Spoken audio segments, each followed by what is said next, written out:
बिस्मिल्लाहिर्रहमानिर्रहीम। अस्सलामु अलैकुम। मोअज़्ज़िज़ नाज़रीन, आज की वीडियो में हम आपको बताएंगे हज़रत नूह अलैहिस्सलाम की कश्ती किस तरह से बनी, उसको बनाने में कितना अरसा लगा और कश्ती में सवार लोगों की तादाद कितनी थी।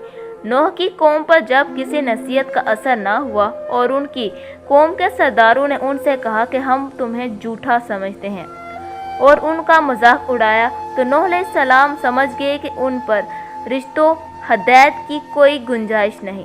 हज़रत नूह अलैहिस्सलाम मायूस हो गए और उनके हक में बद्दुआ की। अल्लाह ताला ने हज़रत नूह अलैहिस्सलाम को कश्ती बनाने का हुक्म दिया और ये एक बहुत बड़ी कश्ती थी। ऐसी कश्ती ना इससे पहले बनी ना उसके बाद बनेगी। अल्लाह ताला ने हज़रत नूह अलैहिस्सलाम को बता दिया कि जब मेरा हुक्म आ गया तो मैं काफिरों को अपना अजाब नाज़िल कर दूंगा। इस वक्त मुझसे इन लोगों के बारे में कोई सवारिश मत कीजिएगा। यह हुक्म इसलिए दिया गया था कि अल्लाह ताला की तरफ से आने वाले अजाब को देखकर हज़रत नूह अलैहिस्सलाम के दिल में रहम न आ जाए। हज़रत नूह अलैहिस्सलाम को कश्ती बनाता देखकर उनकी कौम के सरदार उनका मजाक उड़ाते थे। अल्लाह ताला ने हज़रत नूह अलैहिस्सलाम को हुक्म दिया कि एक दरख्त लगाओ ताकि वो तैयार हो जाए, फिर इसकी लकड़ी से कश्ती बनाई जाए। हज़रत नूह अलैहिस्सलाम ने अल्लाह ताला के हुक्म पर अमल करते हुए दरख्त लगाए और उनके तैयार होने में 100 साल का अरसा लगा। ये लकड़ी सगवान की थी। अल्लाह ताला ने हज़रत नूह अलैहिस्सलाम को हुक्म दिया कि इस कश्ती की लंबाई 1200 हाथ और चौड़ाई 600 हाथ होनी चाहिए। इसके अंदरूनी और बैरूनी हिस्सों पर तार को लगाई जाए और इसके सामने वाला हिस्सा ऊपर को उठा होना चाहिए ताकि वो पानी को चीर सके। इसके बुलंदी 30 हाथ होनी चाहिए, यानी कश्ती 3 मंजिलों वाली होनी चाहिए और हर मंजिल 10 हाथ ऊंची होनी चाहिए। निचला हिस्सा चौपाहियों जानवरों के लिए था और दरमियानी हिस्सा इंसानों के लिए था और ऊपर वाला हिस्सा परिंदों के लिए महसूस था। इसका दरवाज़ा चौड़ाई की जानब था, जैसे ऊपर से एक ढक्कन से मुकम्मल तौर पर बंद कर दिया गया। अल्लाह ताला ने हज़रत नूह अलैहिस्सलाम को हुक्म दिया कि हर किस्म के हवानात में से एक एक जोड़ा और खाने की मुनासिब चीज़ें कश्ती में सवार कर लें ताकि नस्ल कायम रह सके।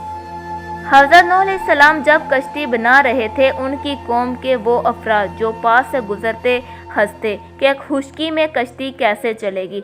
हज़रत नूह अलैहिस्सलाम अपनी कौम में 50 कम 1000 साल रहे। उन्होंने 100 साल शजरकारी की। वो दरख्त जब बड़े हुए, जब हज़रत नूह अलैहिस्सलाम कश्ती से फारग हुए तो ज़मीन से पानी उबलने लगा, वो गलियों में फैल गया।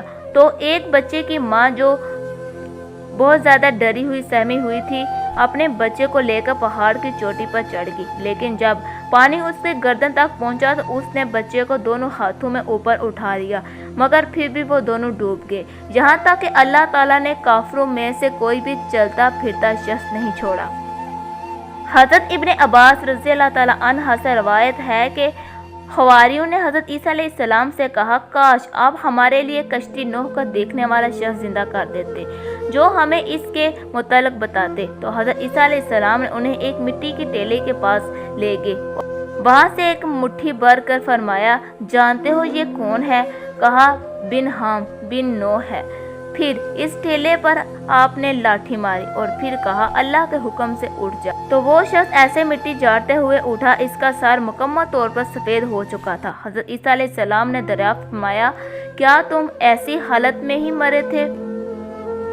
तो उसने कहा, नहीं, मैं जवानी की हालत में फौत हुआ था, लेकिन मैंने समझा क़यामत कायम होगी है, इसलिए मेरे बाल सफ़ेद हो गए। ईसा अलैहिस्सलाम ने फरमाया, तुम कश्ती नूह के मतलब बताओ। उसने कहा, इसकी लंबाई 1200 हाथ और चौड़ाई 600 हाथ थी। इसकी 3 मंजिलें थीं, एक मंजिल पर जुपाए जंगली जानवर और एक मंजिल पर इंसान और एक मंजिल पर परिंदे थे। जब जानवरों का गोबर जमा हो गया तो आपकी तरफ से वही आई, हाथी की दुम हिलाओ, तो उससे नर और मादा खंजीर पैदा हुए और वो गोबर की तरफ लपके। और जब चूहे कश्ती को काटने लगे और खतरा पैदा हो गया कि कश्ती का सुराख ना हो जाए, تو نوح علیہ السلام کی طرف وحی آئی کہ شیر کی دونوں آنکھوں کے درمیان ضرب لگاؤ، تو ان کی نتھوں سے بلّا اور بلی باہر آئے اور انہوں نے چوہوں کو کھا لیا۔ حضرت عیسیٰ علیہ السلام نے ان سے کہا کہ نوح کو کیسے پتہ چلا کہ اب تمام شہر غرق ہو گئے؟ نوح کے ساتھ کشتی میں 80 آدمی اور ان کے گھر والے سوار تھے۔ وہ کشتی میں 150 دن ٹھہرے اور اللہ تعالیٰ نے کشتی کو مکہ کی طرف موڑ دیا اور وہ 40 دن تک مکہ کے گرد چکر لگاتی رہی۔ پھر اللہ نے اسے جودی پہاڑ کی طرف موڑ دیا تو وہ وہاں ٹھہر گئی، اور اس شخص نے بتایا کہ نوح نے کوے کو بھیجا کہ وہ زمین کے متعلق خبر لائے۔ وہ گیا اور مردے پر بیٹھ کر اس کا گوشت کھانے لگا، تو وہ دیر سے پہنچا۔ تو پھر انہوں نے کبوتر کو بھیجا تو وہ اپنے چونچ میں زیتون کے پتے اور پاؤں میں مٹی لایا، جس سے معلوم ہوا کہ پانی خشک ہو گیا ہے۔